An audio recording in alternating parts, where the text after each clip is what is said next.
Hi everybody, welcome to my channel. In today's video I wanted to talk about Robbie and Sly.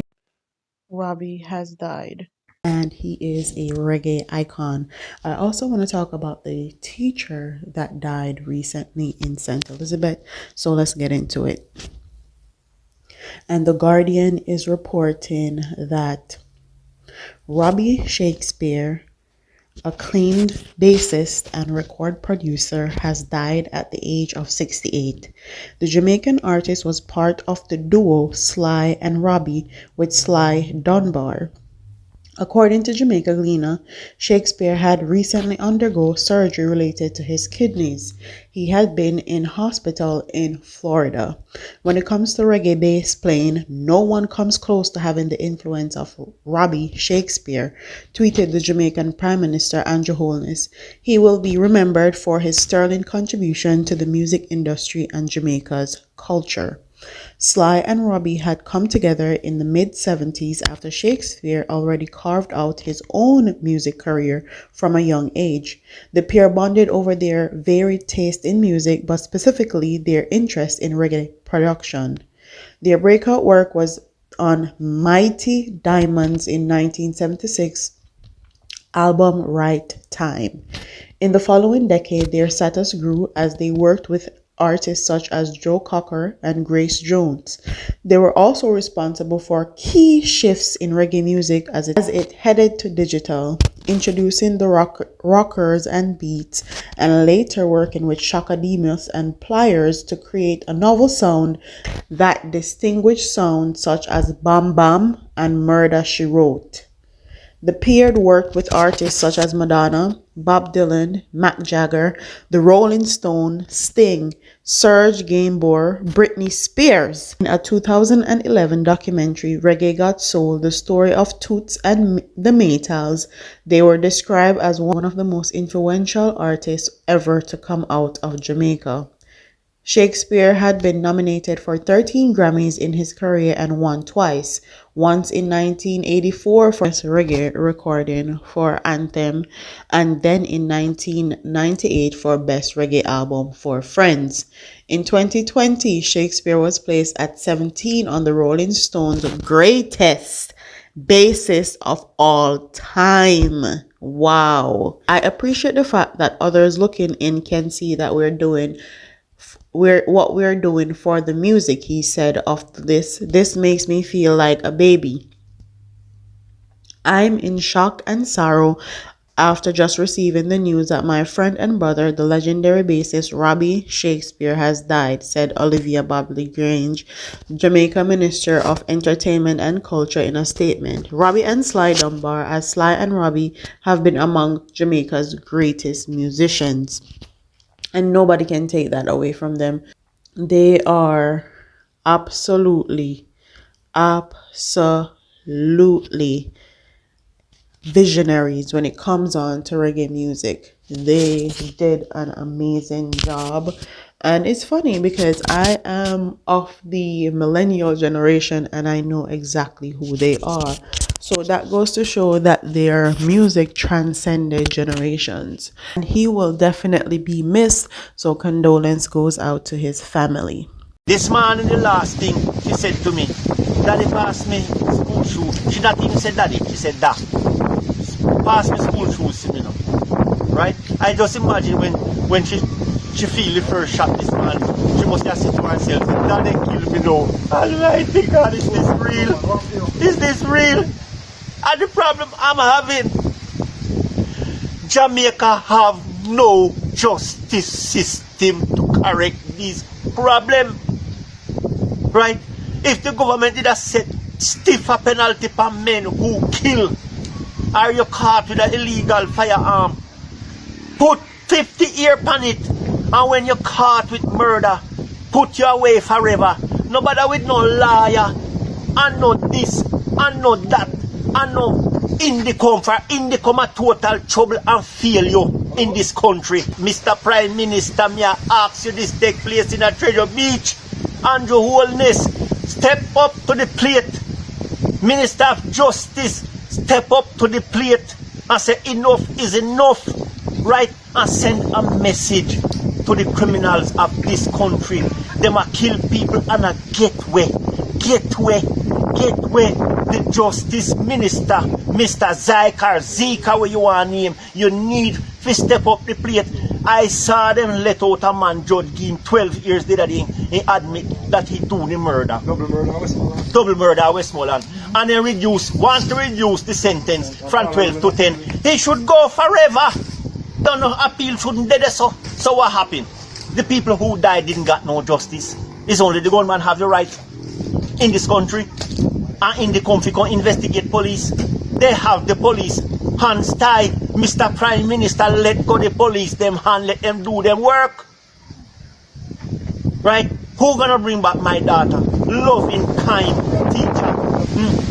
Just a walk and murder, and when they see people will pull the cover up and this and that. And you as a police officer, you can talk about you can't see people and can search people. So why? You have the authority to do so. So if they go and find out what these two men were doing there, they might have caught up with them. Why they didn't do that?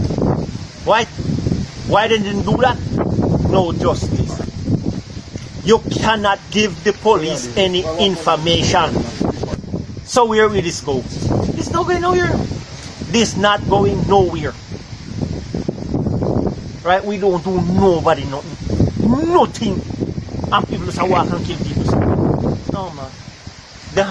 Something have to do about this. Can you tell us a little bit about your daughter, the type of person she was? Quiet. Hardly talk. If you don't tell her howdy, she don't answer. That's why sometimes we wonder how she really teach in the classroom. She's so quiet, but she teach. Fairly good teacher. Loving, kind.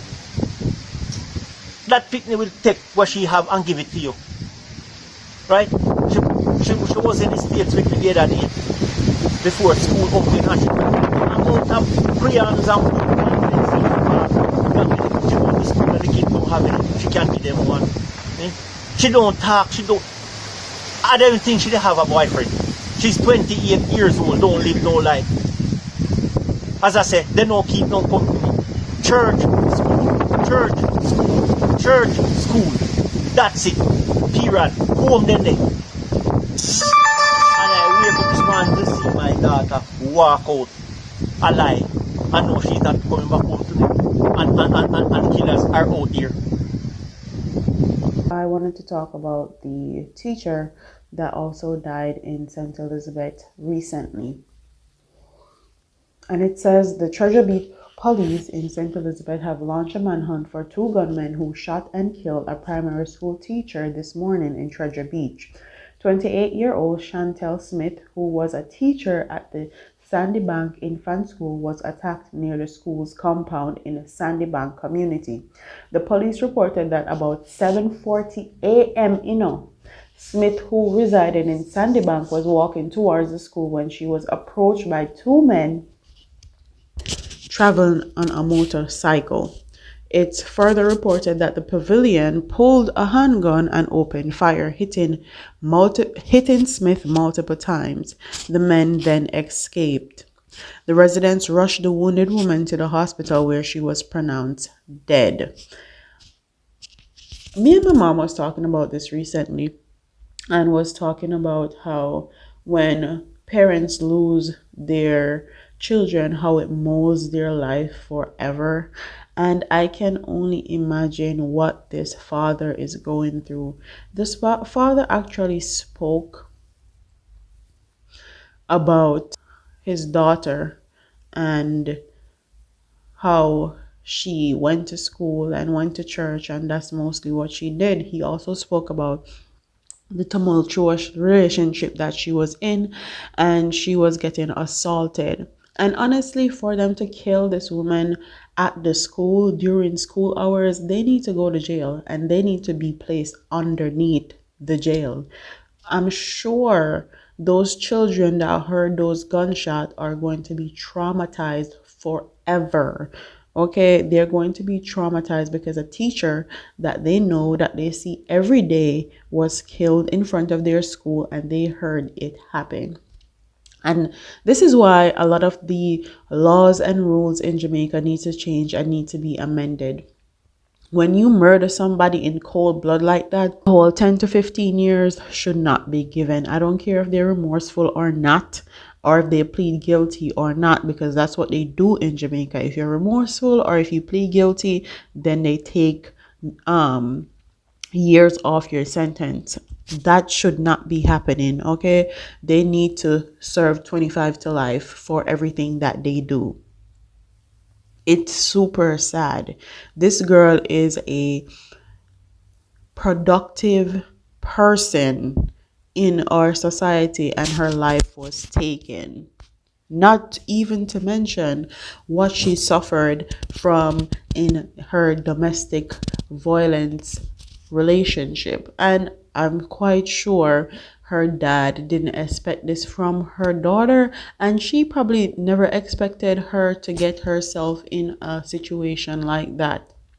But like I always say when I speak on these situations, we as women need to take responsibility for the men that we choose to take up in our life, because in the grand scheme of things, we are responsible for our lives, and majority of the time no one can tell us who to love, who to be with, who to take up to be in a relationship. And a lot of women like to roll on potential, no matter what they have going on or no matter who they are. Once they see someone has potential, they will definitely help them and try to be in a relationship with them and try better them.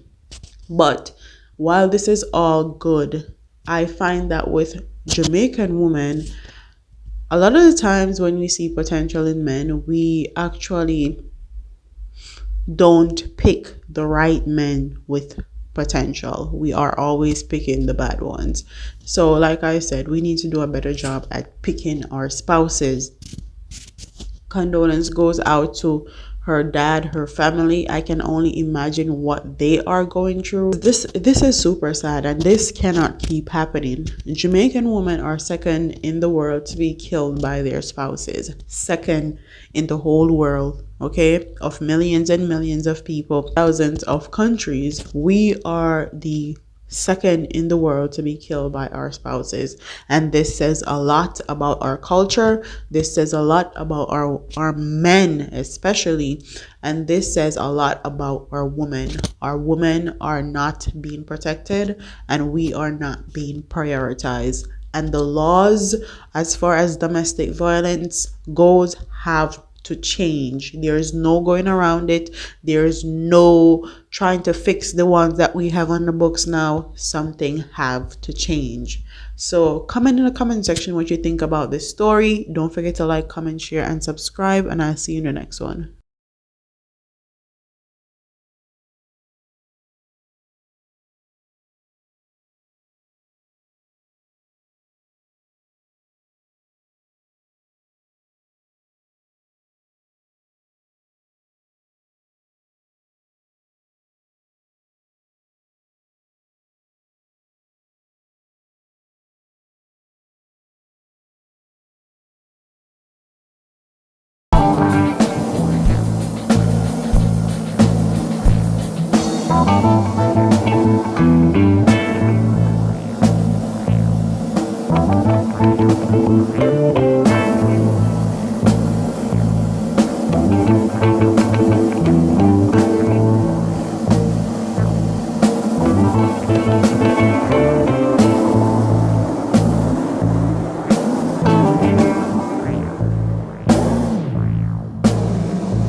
you.